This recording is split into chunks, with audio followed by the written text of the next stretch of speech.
Sleep Well, the importance of rest and recovery for well-being.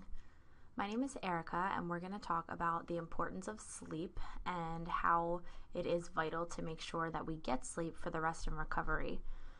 And did you know that we spend 1/3 of our lives sleeping, or at least trying to sleep? So this is why it's so important to be aware of how to make sure that we are sleeping well. So our objectives for today: define what it means to sleep well, learn why sleep matters, understand the basics of unhealthy sleep and healthy sleep, and review tips for quality sleep. We're also going to talk about practicing relaxation and mindfulness techniques. Everyone knows that diet and exercise are crucial to maintaining good health, preventing disease, and living long. More recent research has found that sleep plays a similarly important but undervalued role in that equation. So how are you sleeping? Let's start by asking yourself these questions. Do you just sleep because you have to? Do you like sleep? Is it something that you actually look forward to? And then think about it. How much sleep do you need to feel your best? Do you usually get that amount of sleep? What gets in the way of getting enough sleep for you? And what have you noticed causes you to sleep restlessly? So how does your sleep compare? 1 in 3 U.S. adults gets less than 7 hours of sleep per night. 50% often wake up unrefreshed. You're not alone if you don't sleep well. So it is recommended that we get 7 or more hours of sleep at night. And about a half of these adults getting less than the recommended amount of sleep report feeling very unrefreshed the next day. This can lead to being unproductive at work, consuming high amounts of caffeine and sugar, or just feeling sluggish throughout the day. There are other reasons that may add to waking up feeling unrefreshed as well, even if you do sleep for at least 7 hours. About 50 to 70 million Americans suffer from sleep disorders or sleep deprivation. These people often use other remedies such as sleeping pills, and especially as people age, they end up using more of these remedies. So why sleep matters? You may be thinking, why does sleep matter so much? Maybe you feel it's a waste of time. Perhaps you feel you don't need as much sleep as science states or as somebody else that you know. That could be true, but there are some negative side effects that can develop if you do not get enough sleep. So what happens without enough sleep? When we are sleep deprived for an extended period of time, this increases our risk of chronic diseases such as heart disease, type 2 diabetes, and depression. Short-term effects you may experience also include increased hunger, since your body will produce less leptin, and this is an appetite regulating hormone that tells your body when it's full. We can also experience impaired decision-making skills and judgment. Ironically, sleep-deprived people are less likely to think that they need more sleep. What happens without enough sleep? We have a weakened immune system, impaired memory, decreased concentration, chronic fatigue, irritability, and obesity. All of these can be side effects from not getting enough sleep. The 3 negative effects of sleep deprivation that we discussed are only the beginning. So when it comes to our immune function, sleep allows conversation to happen. So we need to make sure that we are allowing the conservation and restoration of energy. So if we do not get enough sleep, the immune system, which requires to function optimally against foreign invaders, is not going to function optimally. Notice how we often feel tired or sleepy while sick with an infection, the cold, flu, whatever it might be. Compounds and chemicals released by the immune system while fighting sickness induce sleep and are designed to help you rest and provide the immune system some energy and restore its supplies that it requires. It also affects our cognitive function with our memory. And when it comes to obesity, there's a growing body of research that suggests that there is a link between how much sleep we're getting and how much we weigh. So in the Nurses' Health Study, researchers followed roughly 60,000 women for 16 years asking them about their weight, sleep habits, diet, and other aspects of their lifestyle. At the start of the study, all of the women were healthy and none were obese. 16 years later, women who slept 5 hours or less per night had a 15% higher risk of becoming obese compared to women who slept 7 hours per night. Short sleepers also had a 30% higher risk of gaining 30 pounds over the course of the study compared to women who got the 7 hours of sleep that is recommended. So, hormone imbalances can affect this. Multiple studies on large groups have shown that people who chronically get too little of sleep are at greater risk of being overweight and developing diabetes. This may be because research has found that too little sleep can cause the body's secretion of some hormones, including leptin, which we already talked about today. The changes may increase appetite. They can also reduce the sensation of feeling full after a meal. It also can alter the body's response of sugar intake. So these changes can promote weight gain and increase the risk of developing diabetes. Sleeping for restoration. Sleep clearly can have an impact on multiple effects of our body and can impact our daily life, but sleep also serves as a means of restoration for the body. Our muscles, systems, organs, they all need sleep. So what does restoration mean to you?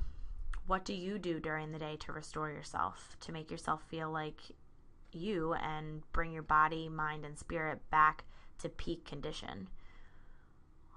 On the right are examples of what rest and recovery could potentially mean to you on the slide.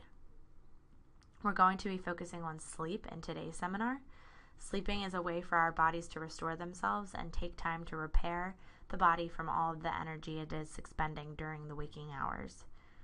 It also allows the body to clean out memories that weren't significant and to solidify ones that were. Sleeping should be a time for relaxation, and the quality of it can be affected by many outside stressors. So do you sleep just because you have to, or do you like sleep? Start to think about those things and what sleep means to you. So let's talk about healthy sleep. Now that we've talked about why sleep is important and what can happen when you don't get enough of it, let's get into the subject that we touched upon before. How does your sleep compare to the recommendations? So this chart is a bit interesting. It talks about how much sleep we need depending on our age. It's obvious that sleep needs vary, but they do vary in general, but by age specifically, and then also by individual.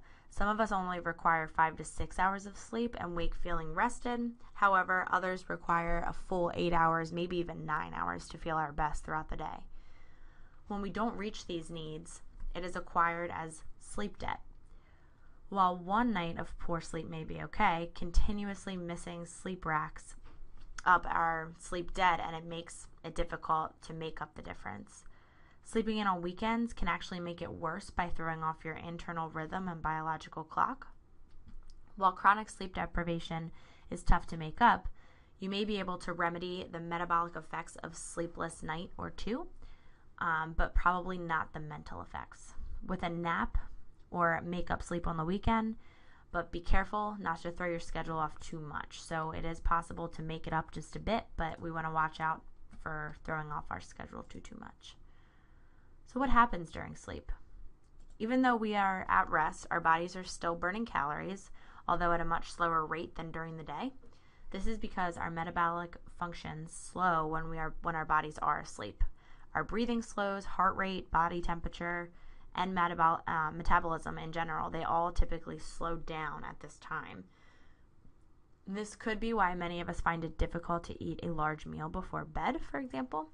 And our brains really never need sleep.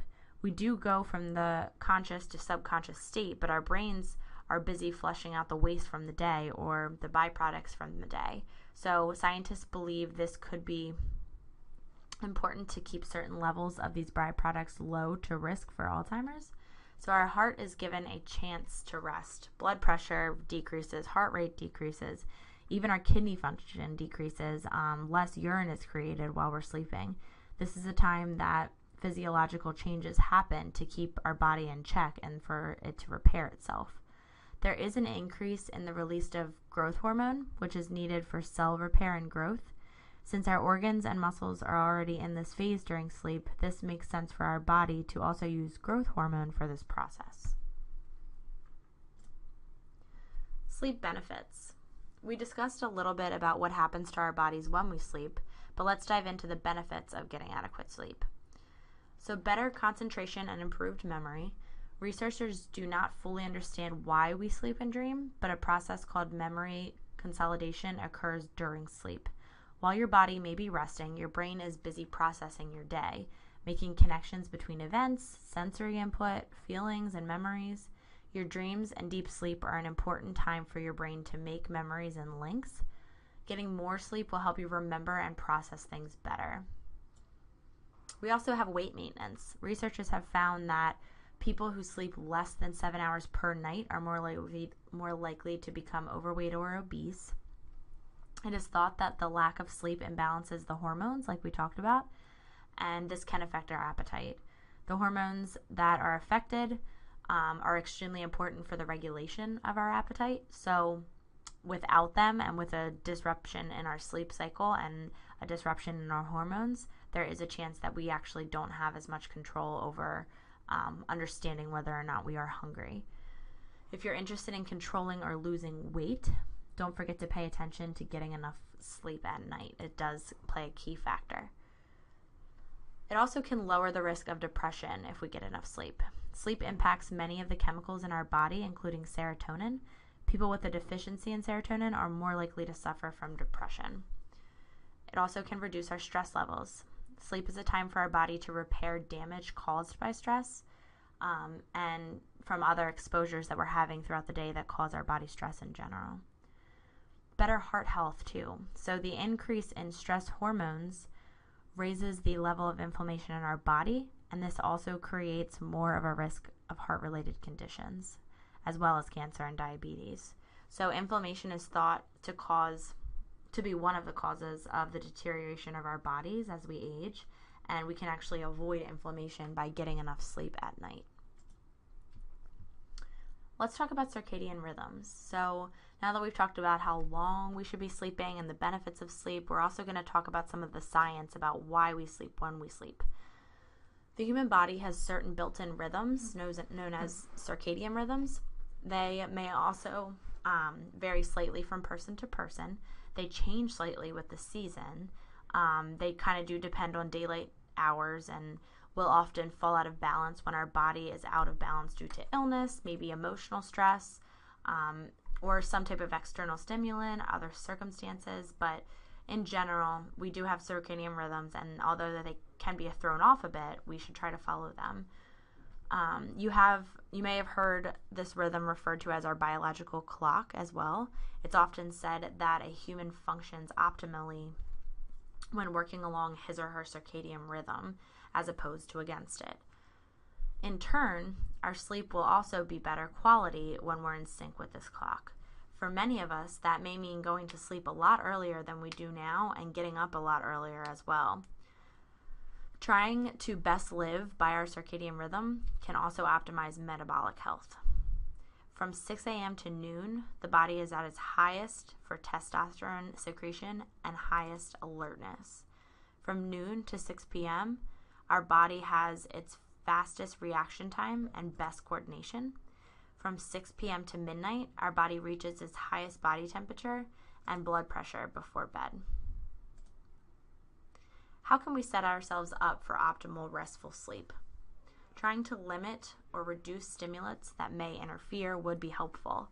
So, for example, caffeine. This can possibly impact sleep depending on the amount, time of day, and source.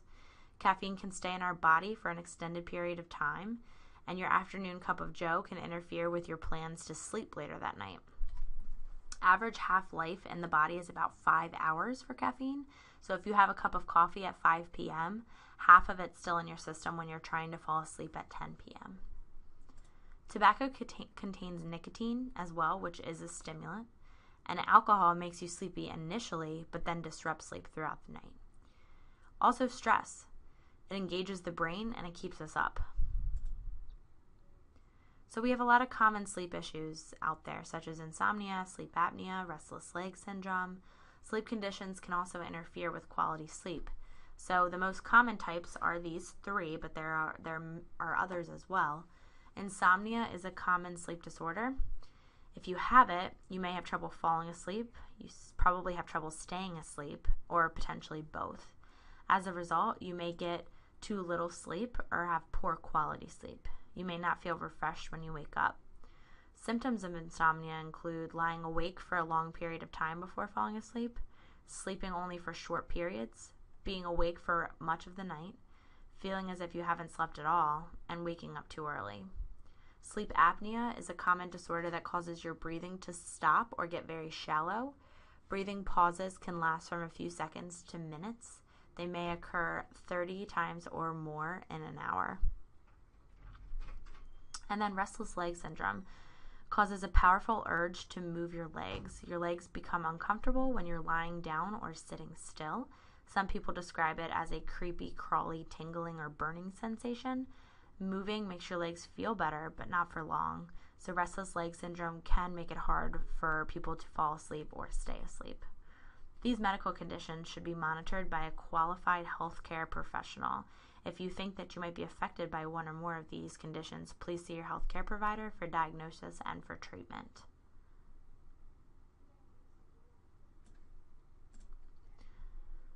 So, another factor involved in sleep regulation is the release of the hormone melatonin. Melatonin is a hormone secreted by a gland in the brain that helps to maintain our body's circadian rhythm.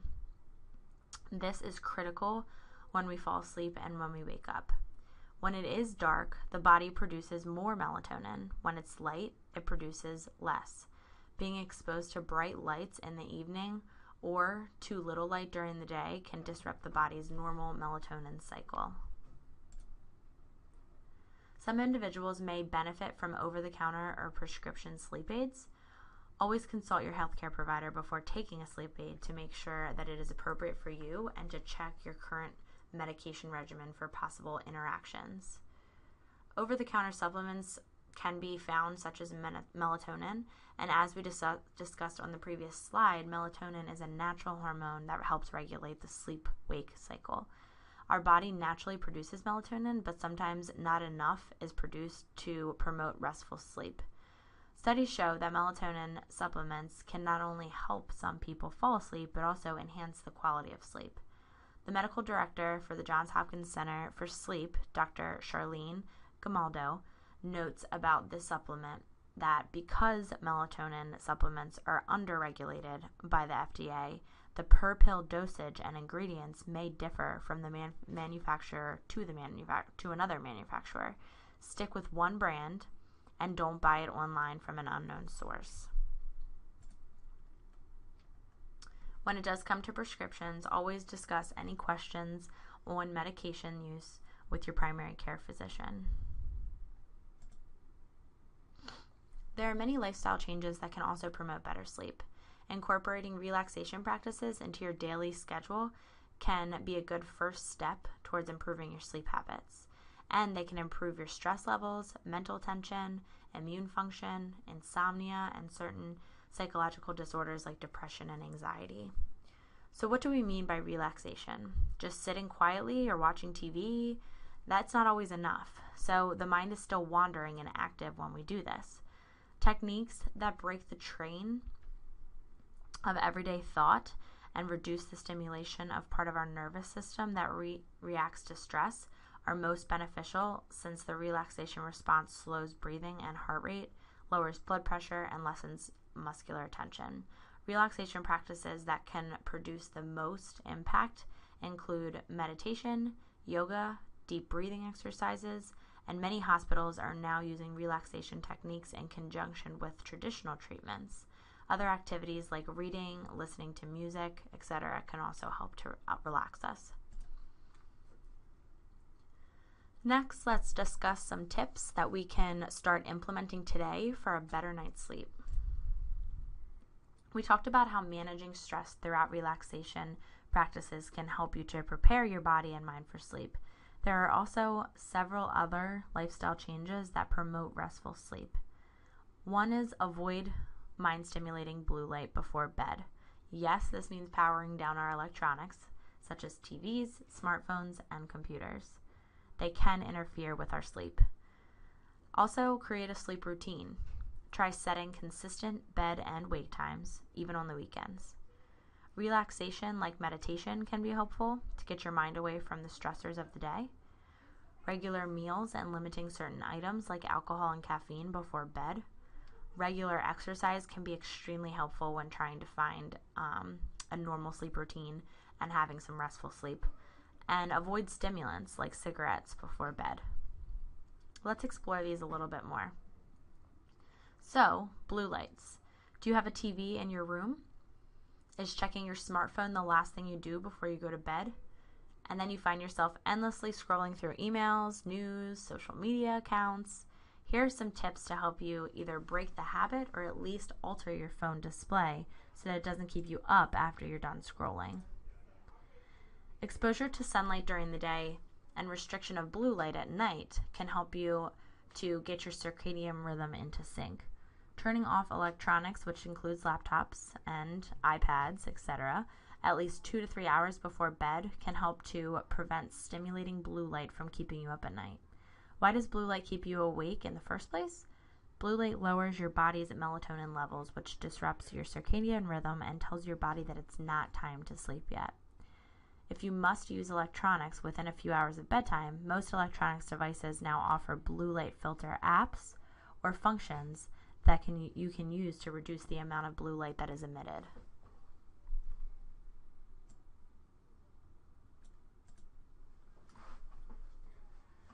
There are options to reduce blue light on computers, cell phones, and tablets. Newer models are starting to have these functions built right in as a night shift or night light setting, while older models may require you to download an app or program to do this. Blue light filters decrease the amount of melatonin suppressing blue light emitted by electronics. This may help you to sleep better if you can't avoid using the electronics before bed. There are several options for your devices, and you can look at the slide for those: computers, phones, and tablets. If no app or setting is available for your device or phone, you can buy screen covers that actually filter blue light as well. Relaxation. So relaxation means different things to different people. An activity that might be relaxing to one person may not be as relaxing to another. Let's talk about a few relaxation activities that you can try at home. So relaxation practices can help to get our minds away from our daily stressors. Here are some activities that you can do prior to bed that may help you to relax and reduce the worry in your life. One is journaling. So journaling may help your mind relax and make it easier for you to fall asleep. Psychological stressors like exams, deadlines, or job stress may interfere with sleep if not managed. Instead of thinking about everything that you're concerned about or need to take care of the next day, write down your thoughts on paper. You can even write down a plan for dealing with the things the next day if that helps. That way, you'll know you won't forget important things and your mind will be able to turn off and prepare itself for sleep. Another option, aromatherapy. Diffusing certain essential oils from plants like lavender into the air may help to calm you down, making it easier to fall asleep. While research on using lavender essential oil for sleep is limited, studies have shown promising results so far. So if this is something that you decide to try and see if it works for you, make sure to never ingest essential oils or put the oils directly on your skin. And check with your healthcare provider before using any essential oils if you're pregnant or breastfeeding. Drinking herbal tea can also help. Herbal teas like chamomile or sleepy time blends may help to calm you and make it easier to fall asleep. The last one on there is meditation. Meditation can help you to get your mind away from the stressors of the day, and sometimes meditating in bed can help you to relax so that you actually can fall asleep. There are a variety of websites and apps that offer meditations, so try to check out some of those. The classic counting sheep strategy is also a meditation in itself, since it helps you to focus on counting and breathing rather than whatever else is in your mind. Count 1 sheep while breathing in and out, then count 2 sheep while breathing in and out, and continue until you're relaxed enough to fall asleep. These are just a few of the ways for stress management and relaxation. You might also find best practices like yoga, reading a book, listening to music may calm you before bed. Experiment with different strategies to see what may work best for you. Smoke-free living. So stimulants can stay in the body for several hours and can increase the number of times you are awakened at night, decreasing your total amount of sleep. So we mentioned that caffeine and alcohol can interrupt sleep and inhibit sleep. Nicotine also has an effect on the body similar to caffeine. Smoking before bed is almost like drinking a cup of coffee before bed. Nicotine is a stimulant, which means that it raises your heart rate and increases alertness. This can make it more difficult to fall asleep and to stay asleep. Additionally, nicotine withdrawal symptoms including cravings, can be stronger, waking you up in the middle of the night and making it difficult to get back in bed without fulfilling the cravings. Non-smokers will not have to worry about these possible effects. Smokers should be aware that their nicotine use can disrupt their sleep and may consider this a potential motivator to cut back and quit smoking. So regular meals also have an impact on how we sleep. So when, what, and how much we can eat will impact our sleep, just as it would our weight.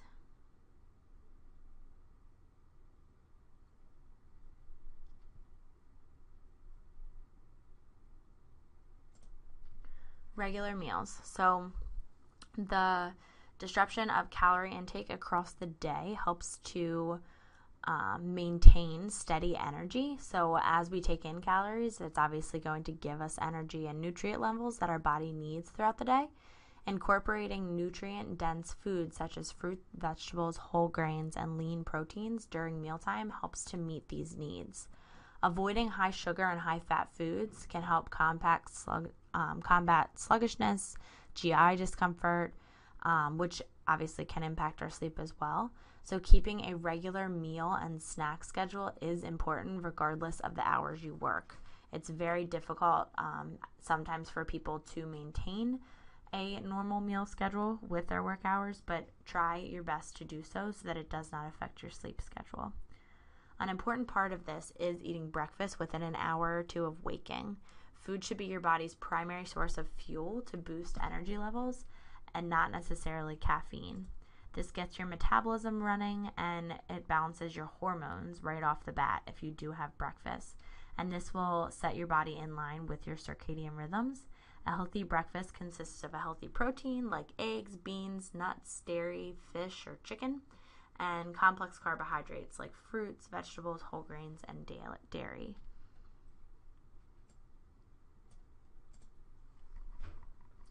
Avoiding alcohol and caffeine at least 5 to 6 hours before bedtime will have a huge impact on how you sleep at night. It can take up to 6 hours for the stimulating effects of caffeine to be eliminated from the body, and alcohol can make it easier to fall asleep, which a lot of people think that that's helpful, but it really will disrupt your circadian rhythm, and this will cause you to wake up feeling wide-eyed later in the night, even if you did fall asleep fine. It's also important to hydrate throughout the day. So dehydration can cause your mouth to become dry and lead to leg cramps, which both may disrupt your sleep. We naturally lose fluids while we sleep, so it's even more important to be hydrated before we go to bed. Drinking too much water too close to bedtime can also cause us to wake up in the middle of the night to go to the restroom, which decreases our quality of sleep. So spread fluids throughout the day. So instead of trying to get them all in before bedtime, make sure you spread them throughout the day to stay hydrated while sleeping soundly and avoid frequent trips to the bathroom. Incorporate sleep-promoting foods into your diet as well. Fish is a good option, such as salmon, tuna. They contain vitamin B6, which is needed to produce melatonin, and we talked about how melatonin does impact our sleep. Bananas and chickpeas are also high in B6. Tart cherry juice is helpful. This is a melatonin-rich beverage that can help reduce insomnia symptoms. Whole grains, so we have barley, whole wheat, and other whole grains that are rich in magnesium. And those that are rich in magnesium can definitely sleep better and stay asleep longer. Yogurt. So other calcium-rich foods are good as well, but they are needed in the diet not only for healthy bones, but also for quality sleep. Those who are calcium deficient may find it difficult to fall asleep at night because without calcium, our body is less capable of creating melatonin. Regular exercise can also improve the duration and quality of our sleep. So, a study of 2,600 men and women ages 18 to 85 found that 150 minutes of moderate to vigorous exercise in a week, which is the national guideline, provided a 65% improvement in quality sleep compared to individuals who do not meet the national recommendations. So active individuals were able to fall asleep quicker and reported feeling less tired the next day. Scientists generally agree that moderate aerobic exercise boosts the amount of nourishing, slow-wave, deep sleep that we get. When adding exercise into your day, consider the timing though. Exercising within an hour or two before bed may interfere with your ability to fall asleep and sleep soundly. However, current research is mixed and suggests that the timing of your workout and how it affects your sleep may be based on the individual. Listen to your body and adapt your workout schedule based on what works for you.